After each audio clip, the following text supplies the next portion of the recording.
देखो, तुम सबको अभी मजा चखाता हूँ। इतना कहकर कृष्ण ने अपनी जादुई छड़ी को घुमाया और फिर से बच्चों को पेड़ पर लटका दिया।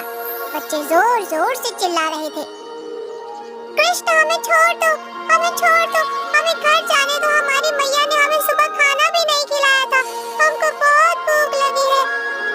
मैं तुम्हें कहीं भी नहीं जाने दूंगा।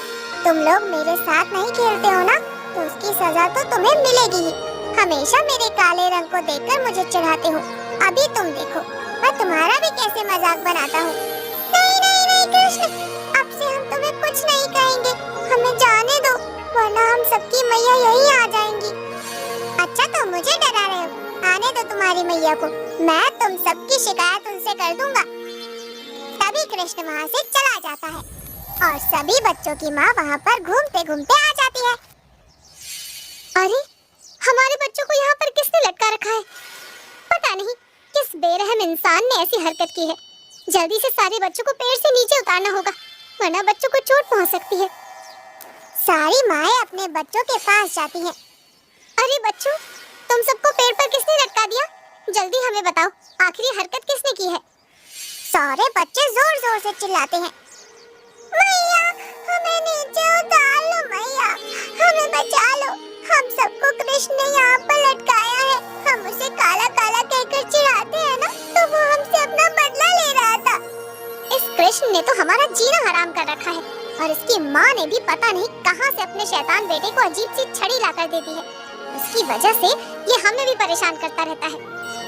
मैया, कृष्ण की छड़ी अजीब सी नहीं है, उसके पास जादुई छड़ी है, वो उससे जो चाहता है कर लेता है, पर पहले हमें उतार लो। माँ बच्चों को नीचे उतार देती है और बोलती है, अब बताओ बच्चों, वो शैतान कृष्ण गया कहाँ है? मैया, आपको आता देख वो यहाँ से भाग गया। ये सुनते ही सारी माँ अपने बच्चों को लेकर गांव की तरफ चली जाती है और चिल्लाती है, हाय दैया, ये क्या, वो गांव में चला गया, अब वो सारा माखन खा जाएगा। माखन चोरी में तो उसे बड़ा मजा आता है। मैं तो अपने घर का दरवाजा बंद करना भी भूल गई थी, और माखन भी बाहर ही आंगन में रखा हुआ है।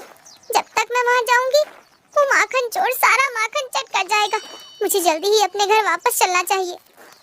सारी औरतें दौड़ती हुई अपने घर जाती हैं और वो देखती है कि सारा माखन इधर उधर बिखरा पड़ा है। कुछ माखन कृष्ण ने खा लिया था। हाय दैया, ये क्या हो गया? फिर से मेरा सारा माखन बर्बाद करके चला गया। आज तो इसकी शिकायत मैं उसकी माँ से करके ही रहूंगी। सारी औरतें कृष्ण की मैया के घर जाती हैं। सुन रही कृष्ण की माँ, तेरा लल्ला तो बिल्कुल भगवान कृष्ण बना फिरता है। पहले से ये इतना शैतान था, अब जादू टोना भी सीख गया है। ये तुम क्या कह रही हो बहन? मेरे कृष्ण ने आखिर क्या किया है? पहले तो इसने हमारे बच्चों को पेड़ पर लटका दिया, फिर भगवान कृष्ण की तरह सबके घर से माखन चोरी करके खा लिया। मेरा लल्ला ऐसा नहीं कर सकता। अगर वो ऐसा करता है तो तुम उसे पकड़ती क्यों नहीं? ज्यादा बनकर मत दिखा कृष्ण की माँ, तुझे सब पता है, और तुम अपने बेटे के प्यार में आकर उसका साथ देती हो। और तो और बहन, मैं तो इस कृष्ण को कई बार पकड़ चुकी हूँ, लेकिन इन्होंने जो जादू की छड़ी उसे दे रखी है, वो उससे हर बार छूट जाता है। उसको वो छड़ी मैंने नहीं दी, बल्कि उसके पिता उसके लिए लेकर आए हैं। कृष्ण के पिता एक महान जादूगर थे, वो सबकी मदद करते थे, पर फिर एक दिन उनका भयंकर एक्सीडेंट हो गया और उन्होंने अपने आखिरी क्षणों में अपनी जादुई छड़ी अपने बेटे कृष्ण को दे दी। अब मेरा बेटा बिल्कुल मेरी तरह ही इस जादुई छड़ी से लोगों की मदद करेगा। इस जादुई छड़ी से वो असंभव कार्य को भी संभव कर दिखाएगा, और वो भी भगवान कृष्ण की तरह ही सबके दिलों पर राज करेगा। अच्छा, उसके पिता को तो हम सब जानते हैं। उसके पिता इस छड़ी से अच्छे अच्छे काम करते थे, इसकी तरह शैतानी नहीं करते थे, किसी को तंग भी नहीं करते थे। तभी वहाँ पर कृष्ण आ जाता है। उसकी मैया उसे देखकर बोलती है, कृष्ण इधर आ, तुझे कितनी बार समझाया है, ये छड़ी ऐसे ही इस्तेमाल मत किया कर, लेकिन तू मानता ही नहीं है। पर मैया, मैंने कुछ नहीं किया, ये सब झूठ बोल रही है। मैं सब जानती हूँ, तेरी रोज रोज की शिकायतों से मैं तंग आ चुकी हूँ।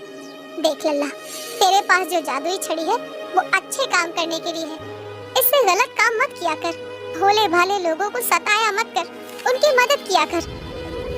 इतना कहकर कृष्ण की मैया रोने लगती है। तब कृष्ण उनके आंसू पोंछता है और बोलता है, मैया तू जैसा बोलेगी मैं वैसा ही करूँगा, बस तू रोया मत कर, मुझसे तेरे ये आँखों में आंसू नहीं देखे जाते। तभी कुछ गांव वाले चिल्लाते हुए इधर उधर भागते हैं। भागो,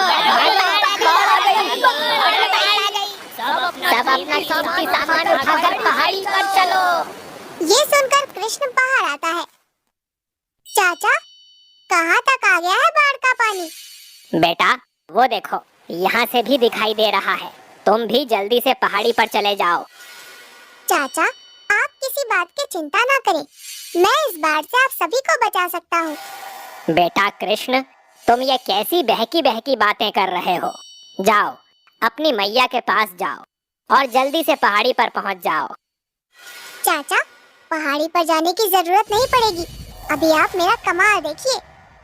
इतना कहकर कृष्ण अपनी जादू की छड़ी से सारा पानी उस जादुई छड़ी में खींच लेता है। ये सब देखकर गांव वाले उसकी तारीफ करते हैं। अरे ये कृष्ण तो बहुत अच्छा है, इसने अपनी जादुई छड़ी से हम सबकी जान बचाई है। हम तो इसको बेवजह डांटते थे, पर ये तो बिल्कुल इसके पिता के जैसा है। हाँ, पर आज तो इसने बिल्कुल भगवान कृष्ण जैसा ही काम किया है, जैसा नाम वैसा काम। ये जरूर स्वयं कृष्ण का आशीर्वाद बनकर ही हमारे गांव में आया है। फिर कुछ समय बाद गांव में एक बहुत भयंकर बीमारी आ जाती है। सभी लोग अचानक बीमार पड़ने लगते हैं। बच्चे बड़े बूढ़े सब बीमारी के कारण खड़े भी नहीं हो पा रहे थे। उनका शरीर काला पड़ जाता है। अरे ना जाने कैसी बीमारी आ गई है हमारे गांव में। लोग दिन ब दिन बीमार होते जा रहे हैं और उनका शरीर काला पड़ गया और कोई भी बिस्तर से खड़ा नहीं हो पा रहा है। ऐसे ही चलता रहा तो सारा गांव तबाह हो जाएगा। फिर कृष्ण जाकर देखता है गांव के बहुत लोग बीमार पड़े थे। मुझे कैसे भी करके गांव वालों की रक्षा करनी ही होगी। मेरी मैया ने कहा था कि पिताजी ने मुझे ये जादुई छड़ी लोगों की भलाई के लिए दी है, तो मुझे लोगों की भलाई ही करनी होगी। फिर कृष्ण अपनी जादुई छड़ी से दवा बनाता है और सब लोगों को पिला देता है और उनकी बहुत सेवा करता है। कभी उनको पानी पिलाता है, कभी दवाई खिलाता है। देखते ही देखते सब लोग ठीक होने लगते हैं। कृष्ण को ऐसा करता देख लोग आपस में बातें करते हैं। अरे कृष्ण तो बहुत अच्छा है, हम तो बेवजह ही उस पर नटखट होने का आरोप लगाते रहते थे। हमारे बच्चों को भी उससे कुछ सीखना चाहिए।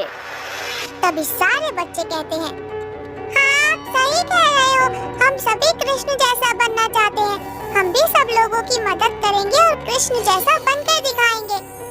फिर क्या था, कृष्ण बच्चों का आदर्श बन गया। सब बच्चे उसके नक्शे कदम पर चलने लगे और एक दूसरे की मदद करने लगे। और तभी कृष्ण लोगों के घरों से माखन चोरी करना नहीं भूलता था। पर अब सब उसकी इस हरकत पर बहुत प्रसन्न होते थे। दोस्तों, देखा आपने, भगवान शक्तियाँ भी उसे ही देता है जिसमें लोगों की मदद करने की क्षमता होती है। और जरूरी नहीं कि सिर्फ जादुई शक्तियों से ही लोगों की मदद हो सके। आप बिना शक्तियों के भी लोगों की मदद कर सकते हैं। तो खुश रहें और दूसरों को भी खुशियाँ दें।